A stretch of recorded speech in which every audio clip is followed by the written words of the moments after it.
The Kuleshov effect is a mental phenomenon first demonstrated by Russian filmmaker Lev Kuleshov in the early 1900s.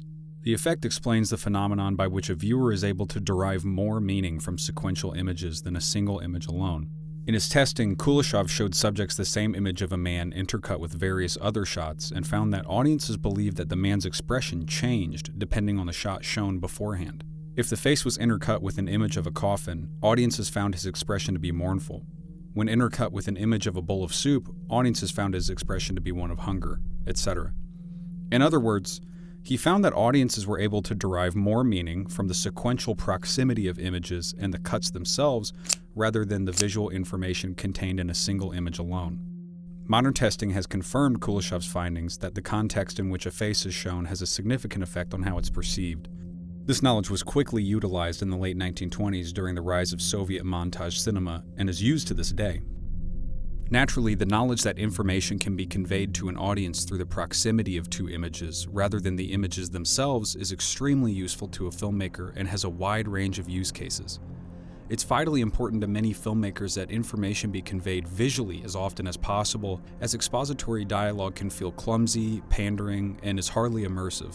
What is immersive, however, is 2001: A Space Odyssey's Dawn of Man sequence, and nobody has ever accused it of being clumsy or pandering. For more than 12 minutes, not a single word is spoken.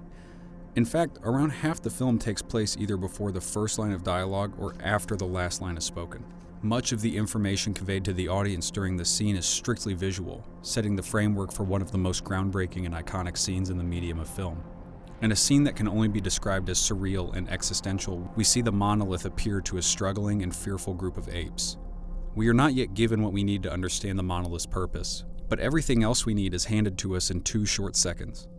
We see an ape pondering a pile of bones, then the shot of the monolith, then the ape again, and he turns his head.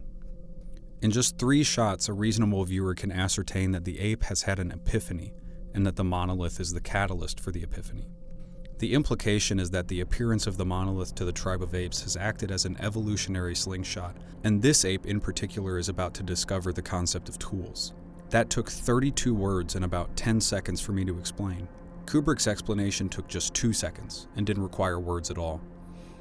This may seem rather simple conceptually, conveying information visually, but this scene in particular is a great example of the Kuleshov effect because were it not for the proximity of the 2 clips, the meaning could not be ascertained.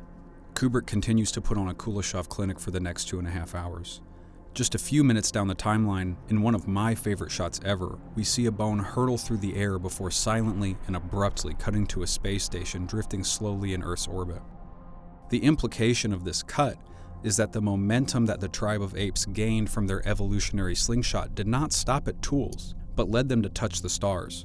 In simpler terms, that bone was just as much of an evolutionary milestone to those apes as space travel is for us.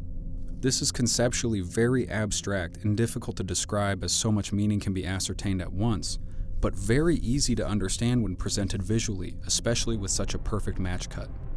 The most well-known example of Kubrick's implementation of the Kuleshov effect, HAL 9000, is much more rooted in the original practice of the effect. Most, if not all, of HAL's characterization is conveyed to the audience through sequential proximity.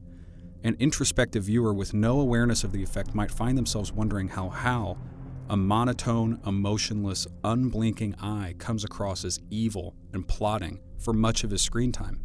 We see this evil characterization most famously in the lip-reading scene, where Kubrick once again silently conveys HAL's awareness by intercutting a shot of his all-seeing eye with a shot of Dave and Haywood's lips moving. Side note, I love how HAL is dead center in this scene, framed in the window of the pod. Much of the action in Kubrick's films takes place center frame, and HAL's placement here is a reminder of his ever-present, unblinking omniscience. Kubrick continues to utilize this effect through the end of the film, notably the Stargate sequence, where he occasionally intercuts between flashes of Dave's face and the alien landscapes, serving to remind the audience that Dave is just as much of a witness to the spectacle as they are. The horror on Dave's face gives the otherwise surreal and psychedelic journey a sinister edge, and adds to the existential uncertainty of the final sequence. As much as the Kuleshov effect initially referred to an audience's ability to project their feelings onto a character on the screen, Kubrick utilizes the same principles here to give the audience the impression that what Dave is seeing is not beautiful and awe-inspiring, but rather dread-inducing and mind-breaking.